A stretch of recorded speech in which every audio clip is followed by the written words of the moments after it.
Bueno, eso digo yo. La resurrección es un desafío a la fantasía del hombre, pero más bien es una provocación para que el hombre tome también de forma sublime la disyuntiva entre hacer el bien o hacer el mal. Buenos días, buenas tardes, buenas noches, dependiendo del momento en que usted se dé para escuchar, para ver este video. Yo soy el padre Humberto Martínez Gómez, párroco del Santuario Guadalupe y San Juan Diego, aquí en la ciudad de Jiménez, Chihuahua, perteneciente a la diócesis de Parral. Hoy vamos a tocar un tema fundamental, importantísimo, la resurrección. La resurrección que me anima a mí como ser humano, como cristiano, como hombre, a tomar partido en mi vida, a hacer el bien, a hacer el mal, a tomar una postura de alegría, de optimismo, de generosidad, de gracia, a tomar una postura de pesimismo, de amargura, de tristeza, de oscuridad. Eso es la resurrección, porque la resurrección no es otra cosa más que el fruto de la vida. La vida se aprieta, se comprime, se desgasta, se queda totalmente exprimida, y el fruto de exprimir la vida, de gastarla, de entregarse, es la resurrección.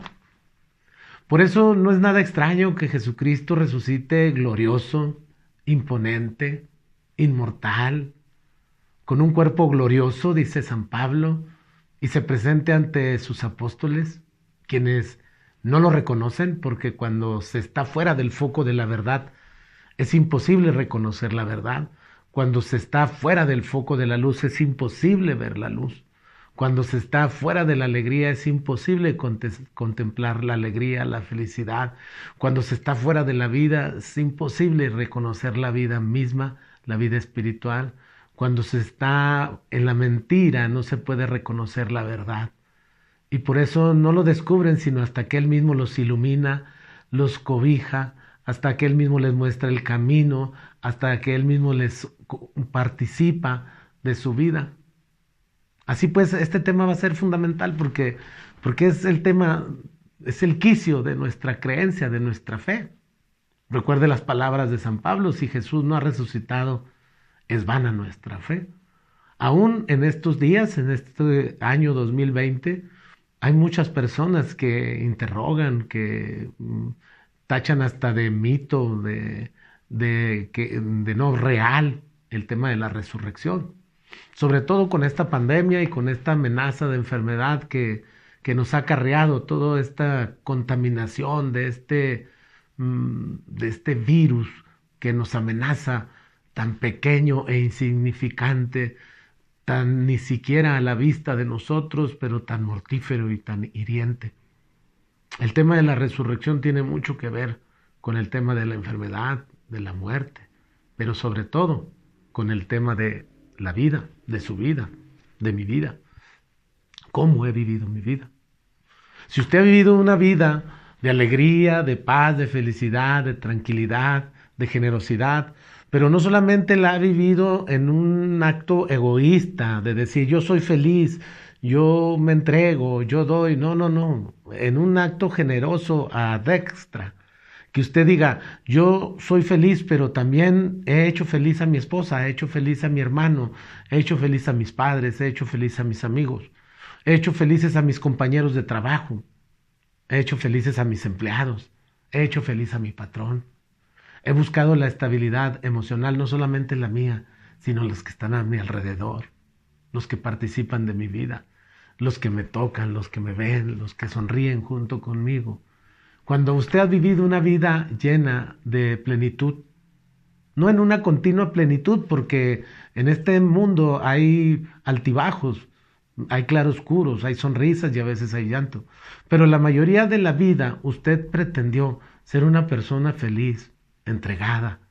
Cuando usted se encuentre con Cristo, cuando usted vaya al reino de los cielos en esa resurrección esperada, usted va a ser 1000 veces más feliz, porque la resurrección no es otra cosa más que el plus de la vida. Es nuestra vida terrena llevada a la milésima expresión. O sea, va a brotar de alegría, de felicidad usted, porque siempre buscó eso, porque siempre estuvo en continua búsqueda de eso, de la alegría, de la paz, de la salvación. Sin duda lo va a encontrar, y lo va a encontrar de una manera plena. Pero también, muy por el contrario, si su vida fue opaca, triste, amargada, oscura, llena de pesimismo, de desgracia, pero no solamente se conformó con estar desgraciado usted, sino que quiso desgraciar a los demás. No solamente se conformó con amargarse la vida a usted, sino quiso amargarle la vida a los demás, entristecérsela, oscurecérsela.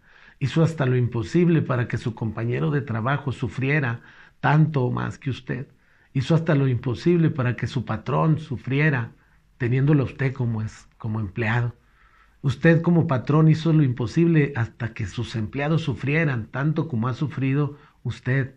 Les pagaba mal, no les sonreía, no les hacía la vida más amena.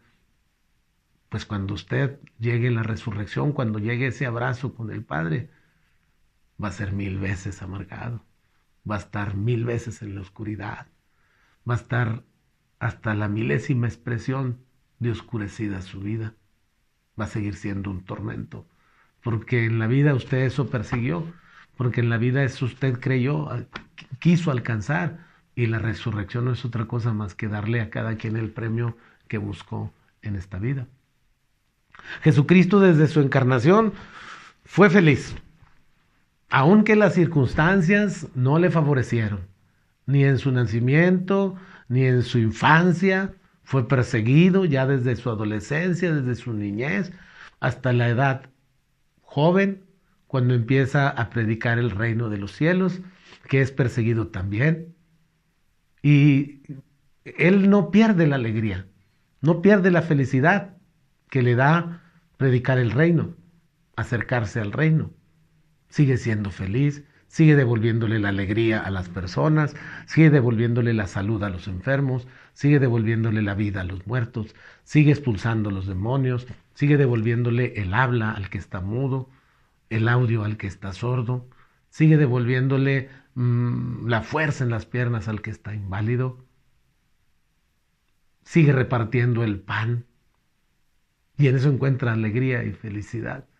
Incluso cuando en los momentos de dolor, en el huerto de los olivos, arrodillado, llorando, lágrimas de sangre, pidiéndole a su Padre que pase de él el cáliz, pero que no se haga su voluntad, sino la voluntad de su Padre que está en el cielo, incluso ahí encuentra paz su corazón, porque no está haciendo lo que él quiere, no está haciendo su voluntad, sino que está cumpliendo el designio amoroso del Padre. Después de la crucifixión, cuando es bajado de la cruz, Jesucristo ha triunfado, porque ha hecho todo lo que el Padre le mandó hacer. Cuando es colocado en ese sepulcro, virgen, solitario, en donde reposan sus cuerpos y donde la ausencia de testigos de la resurrección lo hace todavía más espectacular, todavía más digno de credibilidad, porque cuando llegan las mujeres a ungir el cuerpo ya no está, ha resucitado. Solo se escuchan las voces de los ángeles preguntando por qué buscas entre los muertos al que está vivo. Después empiezan las apariciones de nuestro Señor Jesucristo a sus apóstoles. Apariciones que muchos de sus discípulos cuestionan. Recordemos el capítulo 20 del Evangelio de San Juan. Si yo no meto mi dedo en el agujero de sus manos y yo no meto mi mano en la herida de su costado, no creeré. Creer en la resurrección exige mucha fe. Creer en la resurrección exige un encuentro personal con Cristo. Encuentro que usted y yo debemos de tener. Encuentro que puede existir de muchísimas maneras. Hay una constitución dogmática emanada del Concilio Vaticano II llamada Sacrosanctum Concilium, que en el número 7 nos habla de 5 formas en que Jesús se hace presente en la liturgia y en el cual no las podemos encontrar. Nos podemos tropezar con él. Y habla de una presencia en las lecturas que se leen en la Sagrada Eucaristía. Cuando las lecturas se ven, es realmente Jesús el que las dice en el Evangelio. Por eso el sacerdote, a diferencia de los lectores, no dice palabra de Dios, dice palabra del Señor. Es Jesús mismo el que nos habla y nosotros deberíamos de estar atentos a escuchar su palabra. Pero esa es apenas la primera presencia que se descubre. La segunda presencia está dentro de la misma asamblea, porque dice la palabra de Dios en el Evangelio de Mateo que donde dos o tres se reúnen en mi nombre, ahí estoy yo en medio de ellos. Jesús está presente en la asamblea que se reúne domingo a domingo o día a día para celebrar la Eucaristía. Esa es la segunda presencia. La tercera dice que Jesús está presente en las especies de pan que se convierte en su cuerpo y en la especie de vino que se convierte en su sangre. Ahí también está presente. Pero también está presente en la persona del sacerdote, en donde se hace presente in persona Christi capitis, en la persona de Cristo cabeza.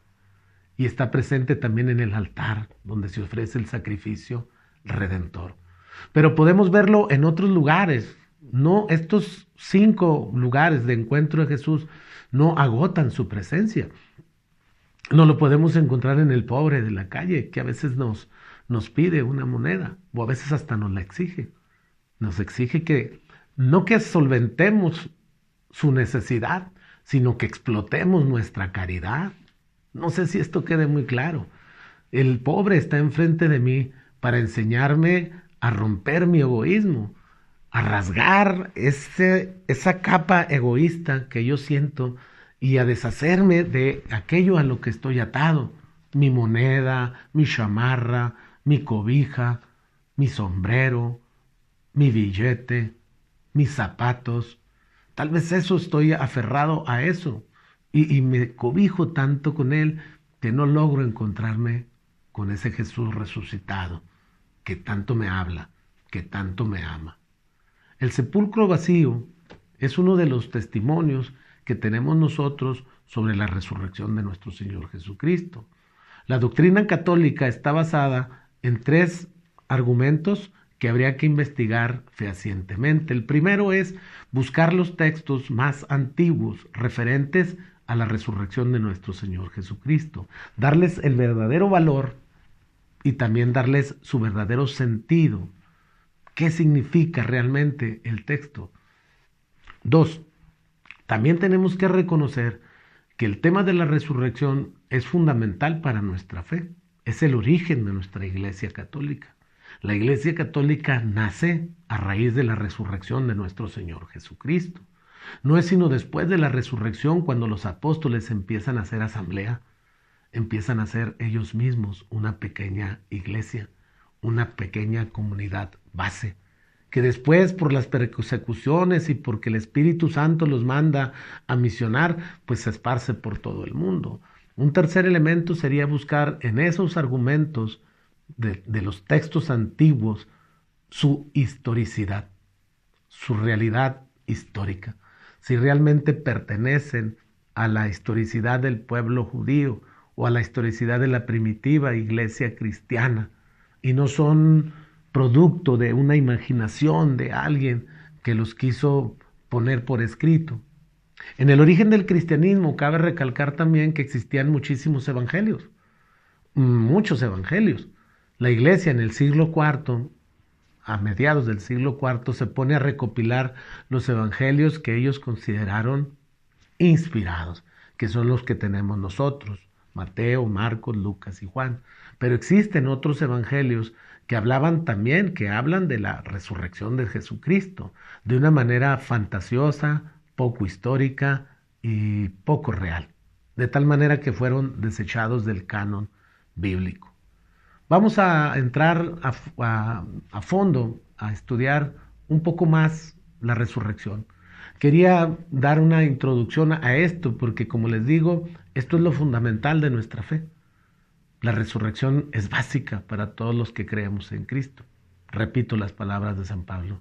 Si Jesús no ha resucitado, vana es nuestra fe. Todos los encuentros con Jesús resucitado cambian a las personas. Si usted se ha encontrado con Jesús resucitado, seguramente usted no es la persona que era antes de encontrarse con Él. Yo doy mi testimonio de que no soy el mismo después de haberme encontrado con Jesús resucitado. Y miles de personas durante la historia de la iglesia han dado testimonio de que su encuentro con Jesucristo les ha cambiado por completo, radicalmente, su vida. podemos hablar nosotros de los primeros discípulos que se encontraron con Cristo y les cambió la vida. Había 2 discípulos, según el Evangelio de Lucas, que caminan 11 kilómetros hacia un pueblito desconocido llamado Emaús. Durante esos 11 kilómetros van platicando con un desconocido, quien es el único que ignora los últimos acontecimientos que han ocurrido en Jerusalén. Sin embargo, cuando él hace como que va a seguir adelante, ellos le ruegan, le insisten que se quede con ellos. Al partir el pan lo descubren y se dan cuenta que es Jesucristo. En ese momento se dan cuenta que su corazón latía de manera diferente cuando escuchaban la explicación que este extraño les daba sobre las Sagradas Escrituras. Con razón latía ardiente nuestro corazón. Regresan 11 kilómetros inmediatamente a darles a conocer a sus hermanos que el encuentro con el resucitado los ha transformado enormemente. María Magdalena, el mismo Pedro, Juan, todos los apóstoles que tuvieron un encuentro con Cristo transformaron su existencia. Pablo, el rebelde, su encuentro con Cristo transforma su existencia. Y de ser un acérrimo rival del cristianismo se convierte en su más fervoroso partícipe. Usted también, lo invito a que se encuentre con el Jesús resucitado, para que cambie su vida, para que transforme su existencia, para que si está triste se vuelva una persona alegre, positiva. La resurrección no es otra cosa más que encontrarnos con el Dios de la vida. No es un Dios de la muerte. Es el Dios de la alegría, de la felicidad. No es un Dios del tormento ni del castigo. No, no, no. Es un Dios que nos invita a participar eternamente de su gloria. Bueno, eso digo yo.